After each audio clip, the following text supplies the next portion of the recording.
Welcome to today's workshop. I would like to seriously thank you all for joining us. Today's session is titled Japanese Anime Appeal Manga Mania in India. We are excited to explore how Japanese anime and manga, deeply rooted in culture and traditions, have influenced people widely, particularly in India, and to discuss their impact. It is my honor to introduce our distinguished speaker for today, Dr. Jindal.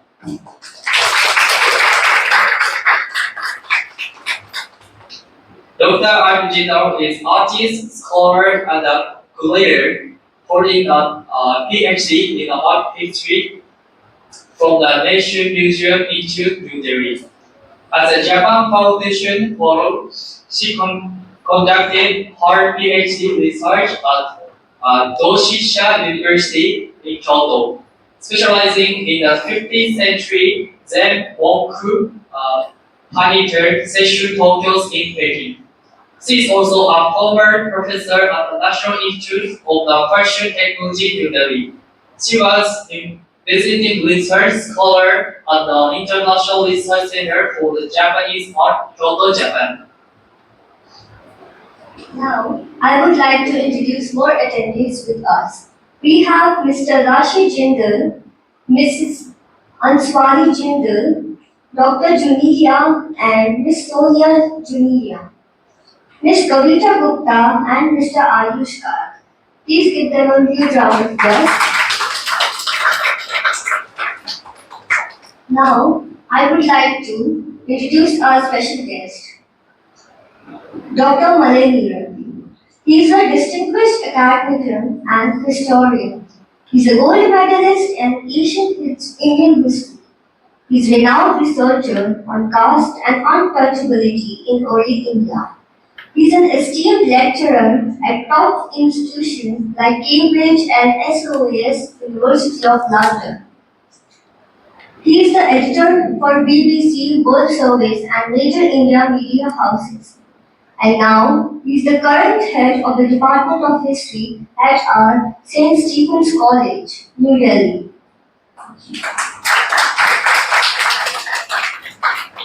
In today's lecture, Dr. Jindal will discuss the appeal of Japanese anime and manga, as well as their popularity in India. Anime and manga feature unique artist expression and deep storytelling. Characters may appear cute and simple on the surface, but often they are complex and profound cultural backgrounds. We will learn how these forms have been blessed by Indian youth and the impact they have had. We also welcome Mr. Kobayashi Takashi from Japanese Embassy. Please give them a huge round of applause. Namaste, konnichiwa, everybody. Thank you so much for coming. And it's quite a warm Delhi afternoon, and you all made the time to come. Thank you very much. I hope that you'll enjoy this. I want to make it a fun talk. I want to make it interactive. Manga and anime is all about having enjoyment and great fun. It's all about dreams, about fantasy, about exercising our creativity. So in every way, it's a joy. There are certain dark sides to anime and manga, but then always there's the victory of happiness and success. So that is the message which I have taken from anime. So this is a very unique expression, very typical of Japanese creativity. One may remember that the Americans were really good at animation, at cartoons, at comics. When I was a child, I grew up entirely on Walt Disney comics, but I think somewhere down the line, say maybe about 50 years ago, Japanese really came into their own being, and worldwide Japanese expression in this area has taken over. I'm sure everybody knows what manga and anime is, but just in case there are some who don't, manga are graphic novels or stories. So they are stories which are illustrated and illustrated with stylized characters, which we call cartoons. You can call them comics and Japanese style comics. And the animated version of it will be anime. The word has actually come from the English word animation, anime, and that is in film form that the anime has come. And we'll see as we go along some lovely expressions of this. So, to very briefly give you a background about it, is that there is a tradition of a makimono in Japan, which is scroll painting. So, paintings are done on these long scrolls, which could be as long as 10 meters if you like. And on that, stories unfold. And when you listen to this, sorry, rather, when you view the stories, you keep rolling it from one side and then the other side you keep opening. So this is how you go for the a makimono or scroll paintings. So on the top right that you see some frogs prancing and they're looking pretty funny. And this is the scrolls of frolicking animals. This portion only features the frogs, but there are also rabbits and other animals which are in this. I think this is 10 meters long. It's really a long scroll, and it is from the 12th to the 13th century. And some people think of this as the very first expression of Japanese manga. We are not very sure about it, but certainly one can see that the foundation of what happened later on in the 20th and 21st century is certainly one can see that it's quite a fun thing which is happening there. And there are very comical scenes in this. You know, there's a frog who's sitting on a throne with a huge headgear, and others are paying obeisance to him, and so much is going on. So it's all pretty funny. And to give an example, other than this, is coming to the 19th century and to a personal favorite of mine, which is Hokusai. He's a artist par excellence, and he lived to a very long life of 90 years almost. And in the last few years of his life, he kept saying, "Please, God, give me another 20 years so that I can create more and more and more." So he wanted to live like forever. And wonderful painter, wonderful, absolutely expression. And he was particularly well known for a technique called ukiyo-e. It's written right at the bottom there, in case the spelling. And that is, you do your expression, you cut out what the image you want on a piece of wood, and then it is printed on paper. And so ukiyo, that is what ukiyo-e. It's a totally Japanese expression. It's an indigenous art form of Japan. And on the left, that the painting you see, it's not a painting, it's a woodcut print but by another favorite of mine, which is Yoshitoshi. And this is like, as you can see, a kind of a macabre, demon-like image. So we have a lot of that in anime, and we'll see a few as we go along. So much of the manga and anime is inspired by Japanese folklore, which is mixed with various elements, both traditional, ancient, and modern. So it's a very healthy mix of that, but the Japanese element will keep coming again and again. I'll show you a few examples as we go along. So this is these are sketches by Hokusai, and these are not woodcuts, not ukiyo-e. They are sketches and quick sketches, and they are known as the Hokusai manga. But the word manga, as in the comics that we are going to be talking about in this lecture, it's not that. So manga here is just simply quick impromptu sketches, and he loved to do of landscapes of flora and fauna, anything in the environment, whether it could be insects or blades of grass or just the sea.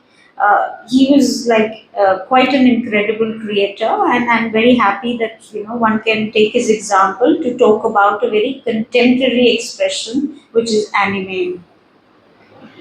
So another icon of Japanese culture is the tale of Genji. Genji Monogatari is means tale of Genji. This is a 1,000-year-old novel written by a lady Murasaki Shikibu, and it's an absolute icon.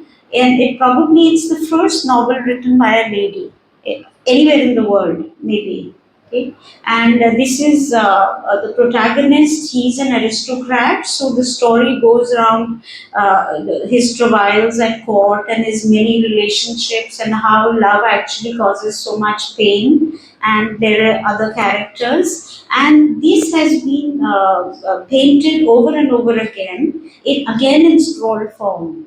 So, and very unusual perspectives that were made, the division between one room and the other, the way it is shown, it's like a picture, it's like a movie which is happening. This could also have been one of the inspirations for modern and contemporary manga and anime. Coming to the modern age, I'll go very briefly. I'd much rather show you the visuals. So on the right side is the kanji for manga, and kanji itself is like kanji is the pictographic writing in which Japanese is written. It's written in three type of writings: kanji, katakana, and hiragana. So the kanji is like pictographs. Each of them they could be a full picture and a full word in themselves. So, and post World War, there was a major boom in the publishing industry, and there was really a need to get out the morass of the Second World War, the horrific atomic bombings. And this industry also, the manga industry, worked really hard to bring up the spirits of the people. Some popular characters which we in India know very well, we've grown up on. So, which is Doraemon and Shin Chan, and Totoro is my personal favorite. Pokemon, of course, is there. Yeah. So here I would like to reflect on the Ghibli studio. This is fairly new. This was founded in 1985, and now it is very well known. It got international acclaim for its works, and fantastic movies, anime they make absolutely. Here I'd like to go back a little bit. That in Japan, there was a great earthquake in 1923, and that destroyed many of the budding film studios, and that had a major setback on the industry. And initially, they used to work with chalk. They used to make their animation with chalk and black and white. They wouldn't color it. Why? Because of economic reasons. So it will be cheaper, it will be quicker. And after the earthquake, they really suffered, the industry, and they didn't have so much money, while the American film industry had far more money. So there was a setback there. Now, anyway, Ghibli Studios in Tokyo, it's really doing well. And they also have a museum where I've luckily been. And it's so lovely to see there the history of manga and wonderful works they have done. So I'll maybe mention Totoro later. It's my personal favorite. The story is so charming. And at the bottom right is a character created by them. This is a multi-legged bus, and it's really a cute character. It's from the movie My Neighbor Totoro. So one of the first iconic characters of manga is Astro Boy, and the other one is Sazae-san. So Astro Boy was created by Tezuka, and Sazae-san was created by Machiko Hasegawa, a lady. So Astro Boy was a super-powered robot, and he was a naive little boy. And we find this kind of expression very common in manga and anime. That is that on the one hand, they are endearingly naive and cute and young maybe, And then on the other hand, they seem to have all kinds of superpowers, whether natural or supernatural powers, and they blend very well with everything. And there are multiple stories of magic, of sorcery, of that which is supernatural. These are very common in manga and anime. And this little boy, he's a hero of the new world of peace and renunciation of war. As I said, after the Second World War, it was really a time for very depressive attitude in Japan. To fit in a little Indian incident here, our Indian Prime Minister Jawaharlal Nehru, he went with his daughter Indira to Japan immediately after the Second World War, and he presented an elephant to Japanese zoo there. The elephant was named Indra, and that apparently really uplifted the spirits of the Japanese after the morass of the Second World War. And this Tezuka's work brought a major transformation. It laid the foundation for what was to come. It was an inspiration, it was a foundation stone for the industry. Sazae-san, the character created by Hasegawa, it's like a everyday kind of a story of life. It's very interesting because the women there were supposed to be rather submissive and listening to their husbands. And Sazae-san, the protagonist, wasn't at all like that. She was very strong. She was very affirmative of what she wanted in life, and what really she would go for her happiness herself. And this was a super hit, and it sold millions of copies over the next half century. Now, there are four kinds of manga I'd just like to point out. There's shonen manga is for the boys, shoujo manga is for girls, seinen manga is for young adults and the adult men, josei manga is for adult women. But people of all ages love. Children, of course, love, and even older people, they love manga. And we in India, we always thought of manga as meant for children. Manga as in cartoons, comics, all meant for children.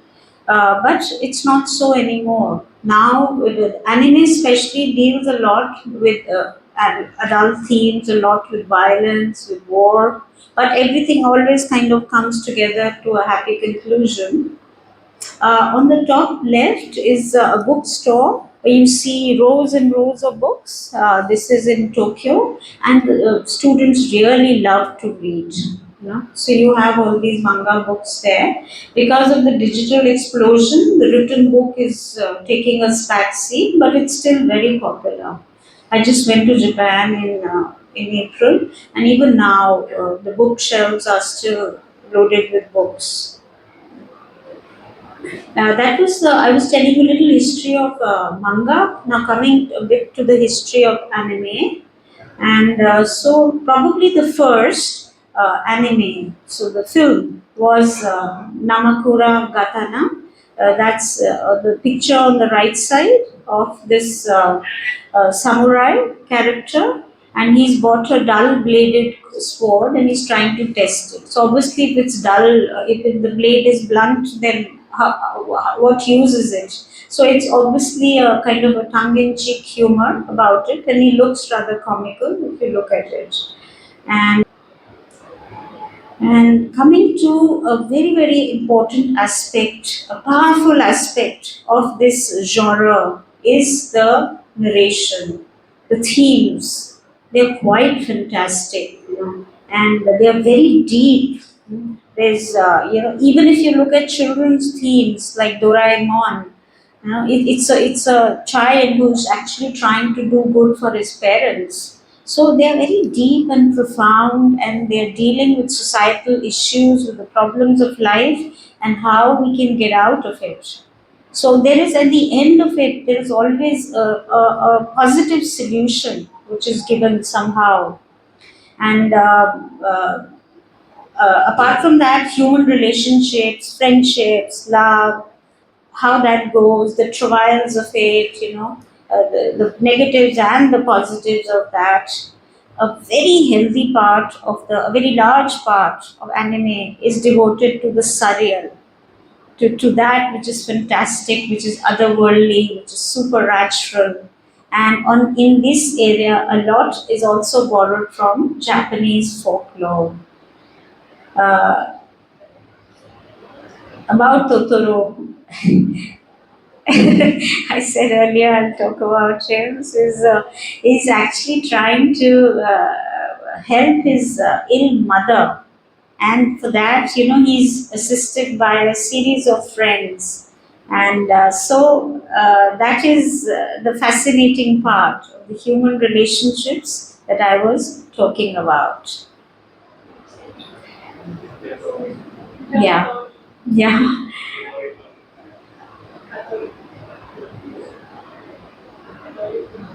So this has really struck a chord in Indian hearts. Children just love it.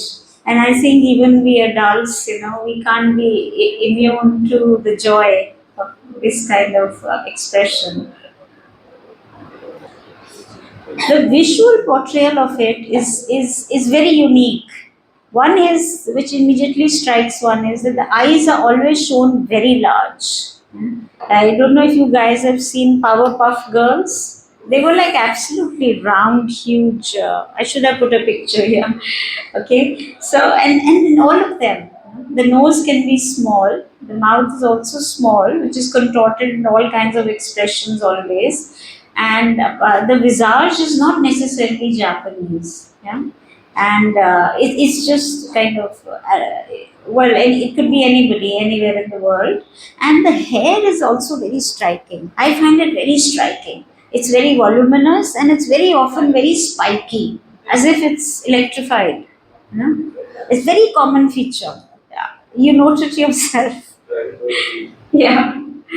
And there is not necessarily a proportion, you could have small objects or figures against very large huge mountainous figures, and that's okay. So the proportion is not really being given too much importance about.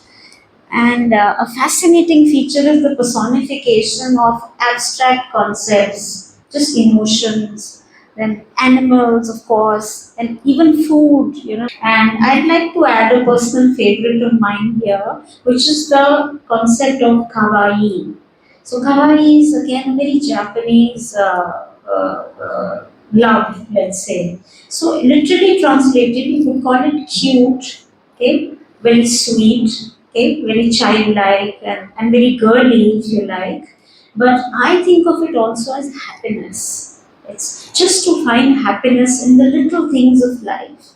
It could be a flower, it could be a bow, it could be a ribbon.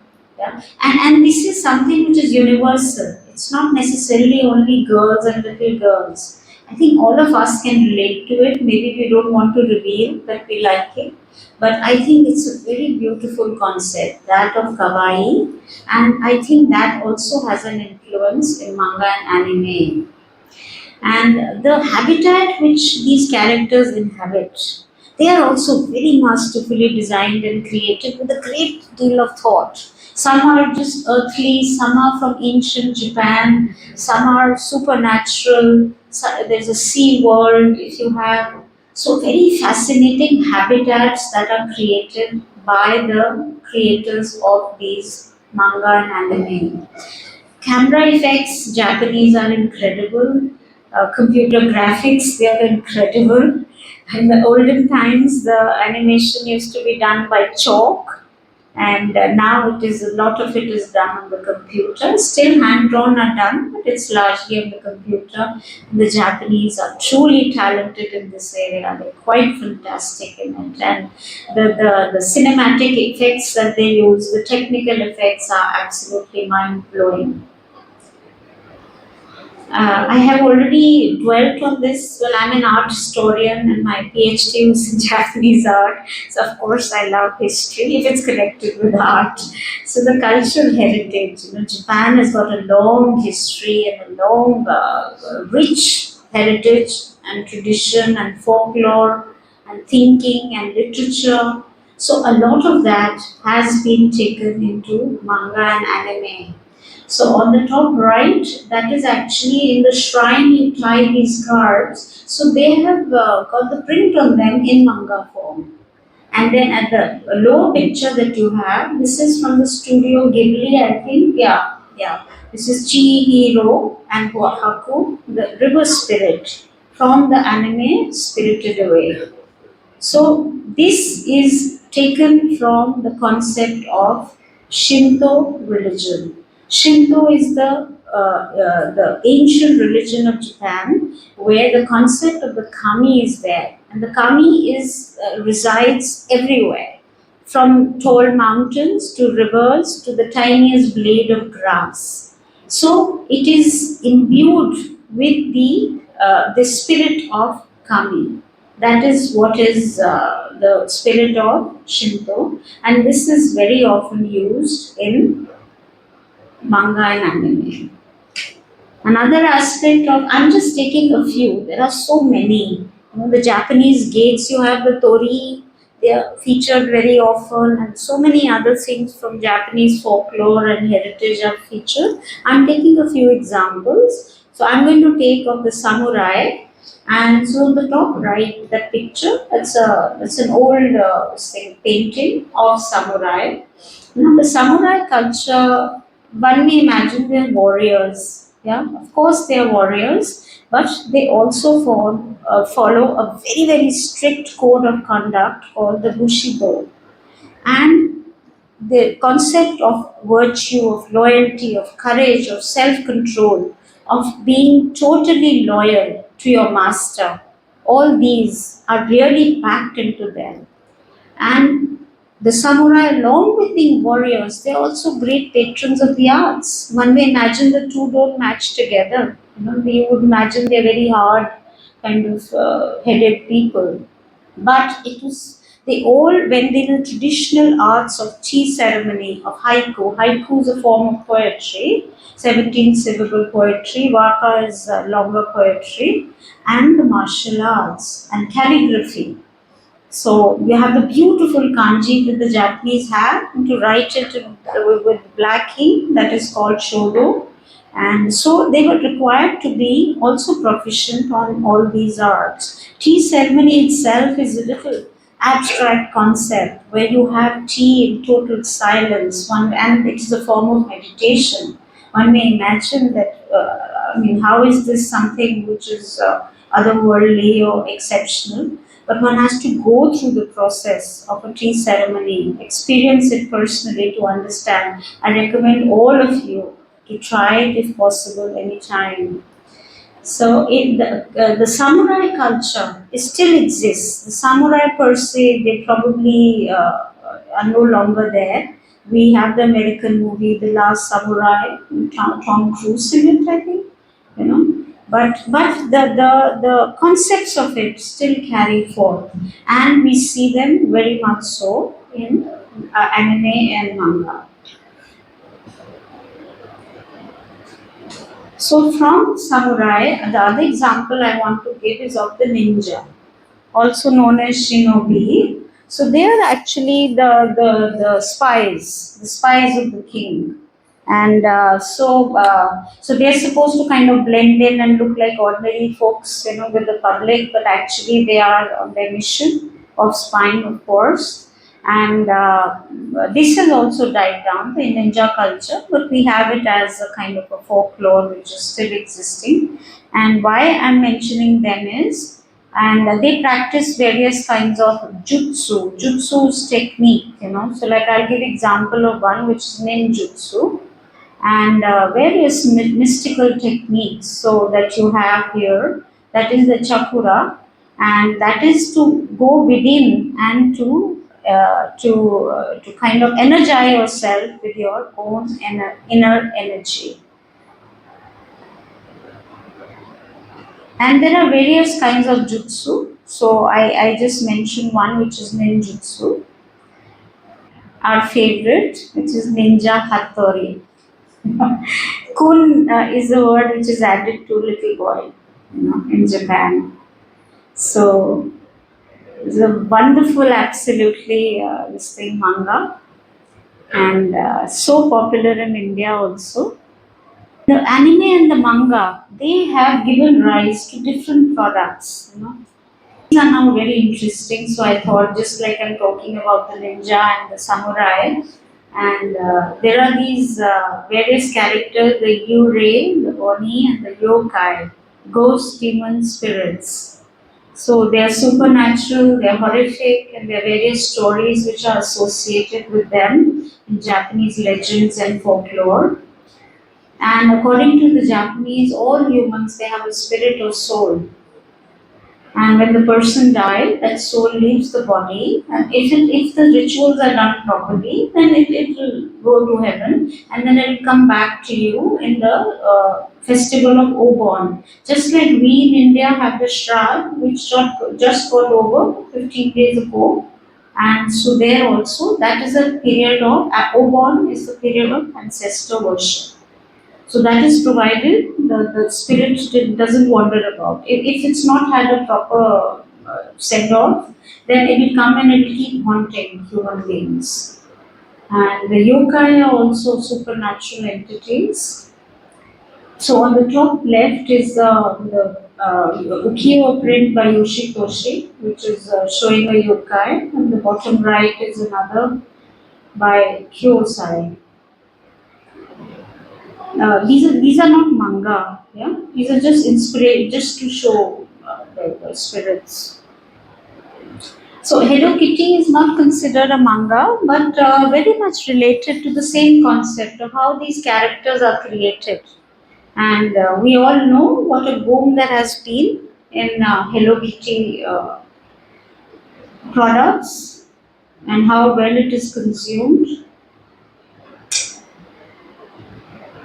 And the various influences, like I said, it is products and games and this thing much are consumed which are influenced by manga and anime. On the right side, you have the lady who is an ambassador for the city of Takarazuka, and she's dressed as a manga character. And the left side, if you see the hair of the boy, it's exactly like in the manga characters. I'll rush a bit because I've taken too much time. I'd like to mention this here that the concept of kawaii, of manga, all these, you see poured into the art of Takashi Murakami. He's an absolutely iconic character. He is world famous, of course. He's the Picasso of Japan. And if you see all that at the back, these are all his creations, and how on the left also, what you see. That's a mouse character called Mr. Dog. He's given the name. So satirized version of Mickey Mouse. So I think Naruto is very famous. That is why I put him here. There are lots of anime. I thought I'll highlight a couple of them which are very popular in India. So it was created by the writer and illustrator Kishimoto, and it is one of the best-selling manga series of all time. As the figure given there, 250 million copies in circulation worldwide. So to very briefly tell about Naruto, the boy. So he's orphan, he's socially isolated, and the villagers, they don't like him at all, and yet he wants to be, he may be an underdog, but he wants to be the head of the village, and which he actually manages later on. So there are a lot of heartburn that goes along the way, a lot of happenings. So very interesting, all of that happens. So in India, coming in the 1990s onward, there was on television, we had mostly the manga which was consumed by, manga and anime which was consumed by children. Like I mentioned earlier, Doraemon, etc. that we had. And then slowly, as the beginning of the 20th century, they also started consuming anime. So very popular one has been Dragon Ball Z. And now we have, of course, Naruto. Then we have Jujutsu also, which is very popular. And why has it happened? It is, of course, the OTT platform has helped tremendously, social media has helped tremendously, and so much, it's so easy to consume because it's so available, it's just so easily available digitally. And a very important aspect, I'm talking now of India. Okay? Why it is popular in India is that it is also being dubbed in Indian languages. That is a very key component of making the popularity of this genre in India really go sky high. And then in the movie theaters, if you see, it's so fun to see on a large screen, as versus on a TV. So there's been an explosion of popularity. Various studies have been done, and it seems that now it's already become highly popular, and further there will be an exponential growth of interest in anime in India. And we have these various otaku clubs. Otaku are people who love anime. So they're passionate about it. So anime lovers, you can say one word, otaku. And there are all these dedicated fan clubs, otaku clubs, where they just sit and discuss and they watch. And now even Indian creators are creating anime, so that is also coming up. And some it may not necessarily be with Indian themes, whatever the themes they choose, but it's fantastic that even Indian artists, designers are creating anime. On the right side, the picture, this is a promotional picture for the Otaku India shop. So you can go online and you can shop and whatever. So, and it's become very popular very fast.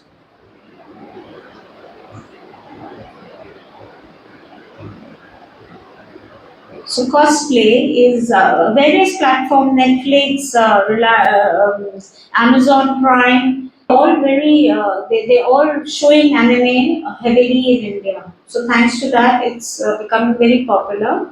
Now cosplay is like you dress up yourself in those characters. And these clubs that you have, the fan clubs, they do this also. So it's pretty much a lot of fun that you have.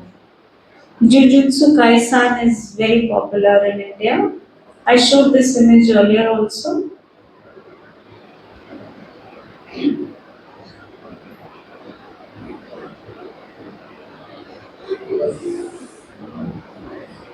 So just running through very quickly of all the what are popular in India. One Piece is very popular. It's a very new for India. So I've already said all that. The expansion of anime in India is going to go exponentially. Crunchyroll is the platform which is showing a lot of anime. And two new movies were released in India. It was Demon Slayer last year. Demon Slayer, The Boy and the Heron, which is by the redoubtable, iconic Ghibli studio. So, and they did very well. And there was a movie, I don't remember the name at all, Hindi movie, which was based on Archie comics. I don't think they did too well at the box office. And does anybody know the name of what I'm talking about? What is it called? Yeah. What's the name? Yeah. Okay. Yeah. Yeah. But these movies did really well, which I'm showing. So I didn't even know about this. I was this the Ramayana was made in 1993. The anime version of it by Japanese director, and it's been re-released recently. So beautiful, absolutely. You almost watch it on YouTube. So creatively done. Uh, and now there's so many events happening. Just last month there was a anime event called Mela Mela. Yeah. So that's my last slide. So the growth in future, to the top right are the emblems of various anime fan clubs in India. At the bottom are cosplay by Indian young Indian people. They're dressed up as anime characters. So it's really perceived to grow very, very fast. The fan base is growing a lot. And it's not just in the big cities, but also in the two-tier cities and the three-tier cities also is growing, the love of anime. And according to this think tank Jet Synthesis, it'll grow at a whopping 13% compound annual growth rate from 23 to 28. They're predicting that much. That is really huge. And this gives opportunities for content creators, distributors, and streaming platforms. So they're all kind of coming on board. And then also thanks to that, the cultural significance. This has a lot of impact when more and more people in India, they want to follow the fashion, they want to learn more about Japanese culture, they want to learn the language. And I'm sure you all notice that so many people are now going to Japan for holidays. I went first time 30 years back to Japan, and then I don't know, everybody kept asking me as if I'm a travel agent for Japan. But then they wouldn't eventually go, it's too expensive. I said, it's not more expensive than Europe. Everybody wants to go to Europe. Why not Japan? So I'm very happy to see now so many people are going to Japan. I encourage all of you to go. You're going to really, really love it. And such loving people, such disciplined people, and they really like Indians. They really like that we have a rich heritage and culture. They really admire that. So you're going to have a wonderful time if you go there. So thank you so much. Arigato gozaimasu.